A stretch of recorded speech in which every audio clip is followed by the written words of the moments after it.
सांगली मिरज तालुक्यातील अंकली येथे कृष्णा नदीच्या पुलावरून उडी मारून आत्महत्येचा प्रयत्न करणाऱ्या एका तरुणाला पोलीस अंमलदार रमेश पाटील यांनी दाखवलेली समयसूचकता आणि रेस्क्यू टीमच्या मदतीमुळे वाचवण्यात यश आले। निखिल दिलीप सावंत वय 23 राहणार सांगोला जिल्हा सोलापूर असे जखमी झालेल्या तरुणाचे नाव आहे। शुक्रवारी दुपारी निखिल अंकली पुलावर पोहोचला होता। निखिलने अचानक कृष्णा नदीच्या पात्रात उडी घेतली। ही घटना अंकली फाटा येथे कर्तव्यावर असलेले पोलीस अंमलदार रमेश पाटील यांना समजताच त्यांनी क्षणाचाही विलंब न करता रेस्क्यू टीमशी संपर्क साधला आणि स्वतः नदीपात्राकडे धाव घेतली। सध्या कृष्णा नदीतील पाण्याची पातळी कमी असल्याने उडी मारल्यानंतर निखिलच्या दोन्ही पायांना गंभीर दुखापत झाली होती। रमेश पाटील यांनी रेस्क्यू टीमच्या मदतीने चिखलातून आणि पाण्यातून निखिलला सुखरूप बाहेर काढले।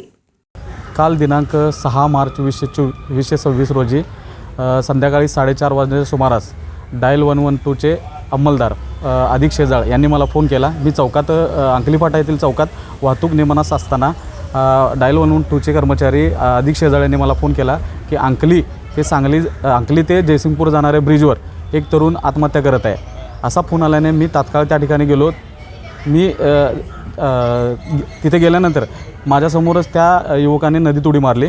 त्यावेळेला मला खाली दिसलं की तो रक्तबंबाळ अवस्थेत खाली पडलेला आहे, दगडामध्ये अडकून पडलेला आहे। तर मी जयसिंगपूरच्या स्मशानभूमीच्या तिथे गेलो व पाण्यात उडी मारून सदर इसम पडलेल्या नदीच्या मध्ये तिथे गेलो व तेथील स्थानिक जे पोहणारे आहेत त्यांच्या मदतीनं व जयसिंगपूर येथील रेस्क्यूचे काम करणारे सय्यद शाहरुख सय्यद यांच्या मदतीनं आम्ही त्याला कडेपर्यंत घेऊन आलो व 108 ॲम्ब्युलन्सला फोन करून त्यामध्ये त्याला घालून सांगली सिव्हिल येथे उपचारासाठी पाठवलं।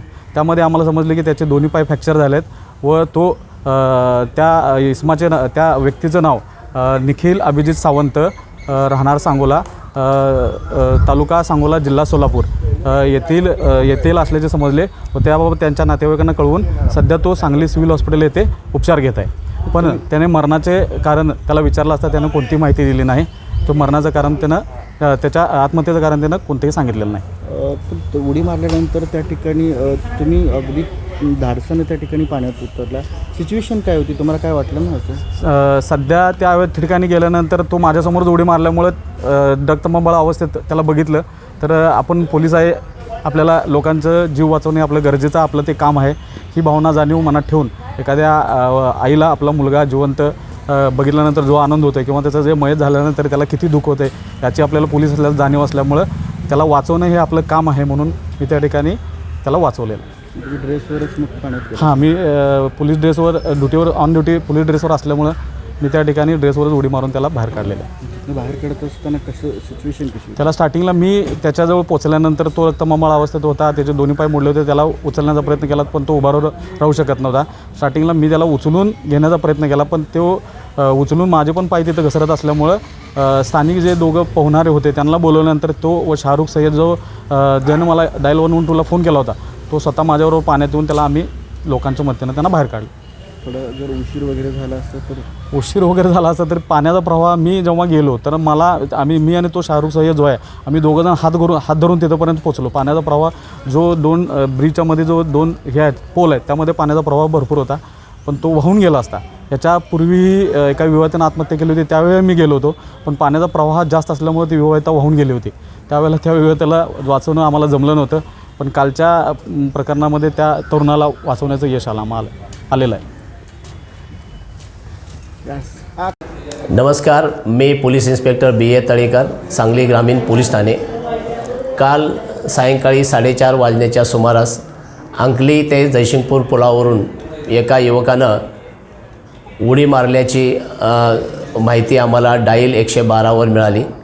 त्यानंतर घटनेचं गांभीर्य ओळखून अंकली नाक्यावर आमचे कर्तव्यावर असणारे अंमलदार रमेश पाटील यांना तात्काळ आम्ही फोन केला। ते त्या ठिकाणी तात्काळ गेले। त्या ठिकाणी शाहरुख सय्यद आणि हे रेस्क्यू टीमचे पण तिथे उपलब्ध होते। ह्या दोघांनी नदीमध्ये उतरलं। तिथली परिस्थिती बघितली असता नदीमध्ये करंट भरपूर आहे आणि खडक आहे आणि त्या ठिकाणी ह्यांनी उडी मारल्यानंतर दोन्ही पाय त्याचे फ्रॅक्चर झाले होते। शमसुद्दीन सय्यद आणि रमेश पाटील ह्यांनी धाडसाने खाली नदीत उतरले आणि त्याचे प्राण वाचवलेले आहेत। त्यांचं नाव आहे निखिल दिलीप सावंत, राहणार सांगोला, जिल्हा सोलापूर. यांना आम्ही उपचारासाठी सांगली सिव्हिल हॉस्पिटलमध्ये दाखल केलेलं आहे. त्यांच्या नातेवाईकांशी संपर्क करत आहोत. शिवाय ह्या घटनेस ह्या युवकाने असं का केलं याबाबतची अद्याप माहिती त्यांनी सांगितलेली नाही आहे. धन्यवाद.